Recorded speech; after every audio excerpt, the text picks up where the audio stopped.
Good morning, or depending on when you're watching this, good afternoon, good evening, or good night. My name is Ross, and as always told out of Voice of Radio. So today, I'm going to show you, and I feel very confident saying this, the weirdest deck that went and got top 32 at the Cologne Regional Championships. It's really weird. And what's really weird, Gengar. I have wanted this Gengar to be good since it was released, and I know I am not the only person that wants this Gengar to be good. And now it might be. So if we start off with Gengar, what we have is a Stage 2 Pokemon, which in and of itself is awkward. But it's got the ability Shadow Pain. When you play this Pokemon from your hand to evolve one of your Pokemon during your turn, you may put 6 damage counters on your opponent's Pokemon EX and GX in any way that you like. Well, that sounds like fun. Now, to be fair, there is an attack here, free Colorless Energy, 70 damage plus Sleep and Poison, but this deck does not play Triple Acceleration Energy, and if you were going to be using this as an attack, you'd definitely be playing Triple Acceleration Energy. So sorry about that, ladies and gentlemen. Can't win them all, I suppose. But it's a really nice ability that drops extra damage counters around the board, and that's going to help get you closer to the number. The number being what you need to KO your opponent. But the other cool thing about this deck here is we've also got the Ghastly that also came out in Unbroken Bonds. And the Ghastly's got a lovely ability whereby when it is knocked out, search your deck for up to 2 Haunter and put them onto your bench. So maybe you evolve up in the regular way, we're playing a free line here, or maybe one of your Ghastly gets KO'd nice and early on in the game and you get 2 Haunter straight down. And then next turn, by which I mean your opponent KOs it on your turn, and then it's immediately your turn, but those Haunter were there at the beginning of your turn, so you are allowed to immediately evolve up into Gengar and potentially drop 12 damage counters on your opponent's Pokemon EX and GX in any way that you like.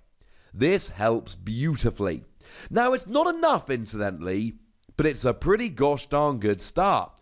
We are going to need a main attacker here, and our main attacker is the Spiritomb with Building Spite.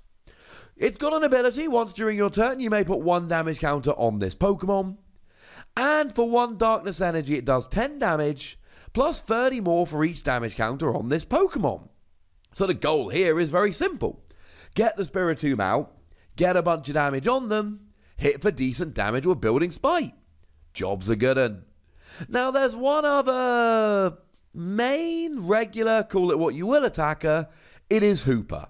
1 Colorless Energy, 10 damage, plus 20 more for each of your opponent's Pokemon that has an ability. So against an ability-heavy deck, you could be hitting 130 here.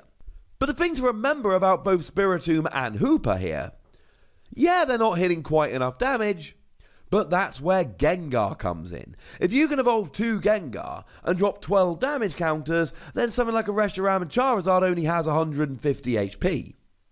Something like a Pikachu and Zekrom only has 120 HP. And that is far, far more doable here. Far more doable. Now, we do actually have a couple of other attackers here, which are just kind of fun little one-offs. And one that we don't really ever see played in any deck whatsoever, Yveltal GX. But Yveltal GX is phenomenal in this deck. 1 Darkness Energy, 20 damage, heal as much damage as you did, meh. 3 Colorless Energy, 100 damage, not affected by weakness or resistance, you'll never use it. But the thing is, even in a non-GX deck, it's nice to have a GX attack, and this one has a beautiful GX attack.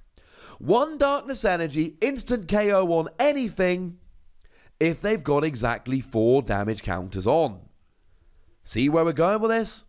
Because, of course, with Gengar, you can drop 4 damage counters onto a Pokemon, and then guarantee that you can get a 1-hit KO, essentially, with Yveltal for a single energy. Tell me that doesn't sound amazing. I'll call you a liar. Yveltal is not a great Pokemon, it's not seen a huge amount of play, but in this deck where you can guarantee to drop exactly 4 damage counters, it is phenomenal. And then we just see a couple one-offs of Nihilego and Buzzwole. We see these in a lot of decks. Buzzwole, 1 fighting energy, 120 if your opponent has exactly 4 prizes remaining. Great counter for Pikachu and Zekrom. Nihilego, 1 psychic energy.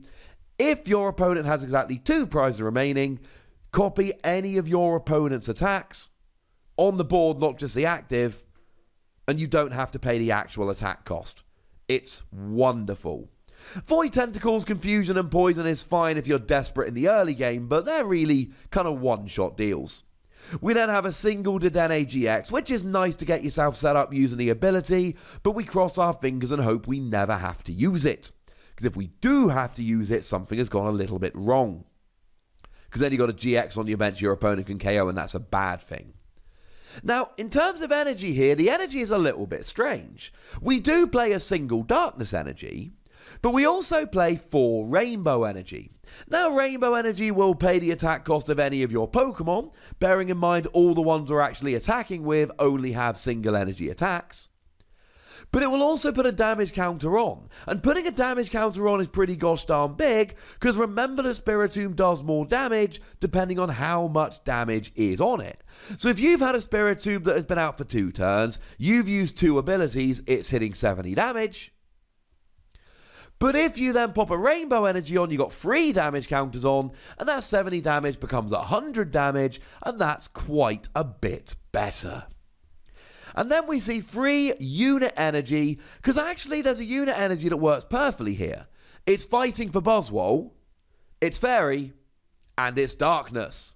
Okay, it won't pay Nihilego's attack cost, but outside of that, it's pretty gosh darn nice that the Fairy energy does nothing. Now, in terms of trainer cards here, there really isn't that much particularly weird. Now, I'm lying to you, there's a couple of really cool things. Chief among them is Hustle Belt. Hustle Belt, you attach it to a Pokemon, and if they've got 30 HP or less remaining and any damage counters on, you do 60 more damage. Spiritomb. Spiritomb loves Hustle Belt.